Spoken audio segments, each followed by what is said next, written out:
Well, My Adventures with Superman is finally here, and we have our first 2 episodes, so I thought we could take a couple minutes to take a spoiler-free romp through this first episode, talk about what I thought of it, and what completely worked with the new show.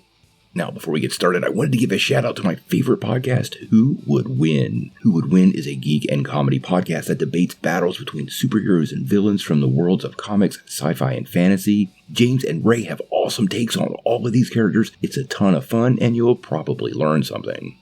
Well, we are finally back to having a Superman animated series. The last time Superman really led an animated series was in Legion of Superheroes, but he hasn't had his own series since Superman the Animated Series way back in the mid-1990s. Now, Superman has been a huge part of Justice League and Young Justice, but seeing him leading his own show once again, well, it warms my heart. Now, we just got the first 2 episodes on Adult Swim, and they've already moved over to the Max streaming service. We should get one each week, with it airing on Adult Swim, and then the next day being picked up by Max. Now, they gave us the first 2 episodes, and I have to say, I really did have a good time with the show. I was a bit worried, because I wasn't sure about the format, but it all delivered pretty well, and honestly, it's been a great take on some Superman mythos. Now, the story itself and the origin of Superman in this kind of goes at it a little bit differently, but I'm not gonna lie, it did work. We're focused on a younger version of the character, but even so, I enjoyed it as a decades-old fan of the Man of Steel. These are fresh, young versions of Clark, Lois, and Jimmy, and they have a new dynamic as interns, which actually works for this show fairly well. It helps generate some great tension immediately between Clark and Lois romantically, and it works to help the story move along the way without feeling bulky, weird, or forced.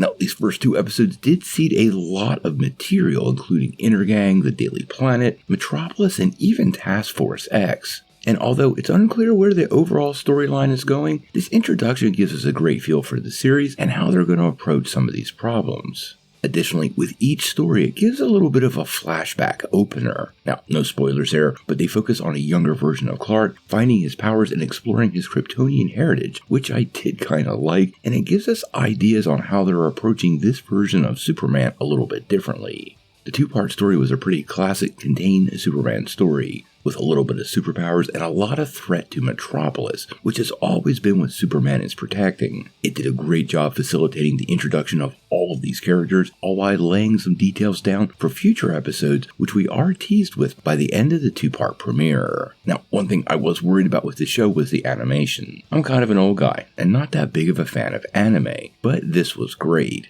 Now, to be fair, this is American animation, so it's not technically anime, despite what people are saying, but it has clearly taken a ton of inspiration from that genre. The influences are there, and some of it's a bit different, but quite honestly, it feels fine, and the show isn't less for it. If you are not a fan of anime, do not, I repeat, do not let that keep you away from the show. Now, the animation itself has super vibrant colors, and I felt like it was pretty clean. I will be honest, there are some parts of the first 2 episodes that the animation feels a bit simplistic, which might be there for cost-cutting purposes, but overall, I was never taken out of the story by the animation or the presentation. Now, the voice cast delivers on all fronts, and I want to stress that, but honestly, Jack Quaid absolutely owns the role of Clark Kent. Like I said, everybody else did a stand-up job, but his Superman has a peacefulness and a wholesomeness to his voice that absolutely works for the character, and it's something that is a must for Superman. Superman isn't arrogant, there's not a tone of hostility to him, and Quaid's presentation, even in the face of danger and stress, embodies that perfectly, and I really do love what Jack has done with both Superman and Clark Kent.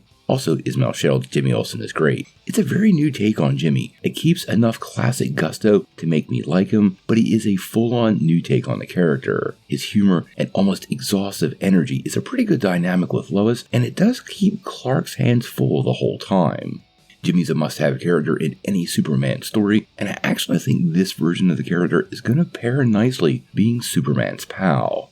I also wanted to give a hats off to Pa Kent, who literally had me giggling in his second scenes. The Kents are great in this show. The influence of both characters is pretty clear on Clark, and their concerned but supportive nature of Clark exploring his Kryptonian heritage really helps propel the character forward. Now, as far as the Kryptonian heritage goes, there was some creative liberties taken with Superman mythology, but none of it really hurt me. Honestly, the core is all there, with some minor tweaks, and most of them I liked. One of the important ones being a sort of expansion of one of the aspects of the Kent farm and Superman's history. I'll leave that for you guys to find in the episode, but that little piece was pretty cool, and the changes to that, well, I want to see where that's going. Now, his suit absolutely looks great, and its origin really is a perfect combination. I'm going to let you find out for yourself, but Superman classically balancing his Earth and Kryptonian heritage together, well, that works directly into the suit and its creation, and that part of the premiere really did land almost perfectly. Now, the show has potential to be a classic, so I'm going to give this kickoff an 8 out of 10. It was such a fun start, and I absolutely want more of my adventures with Superman. Luckily, we only have a week to wait.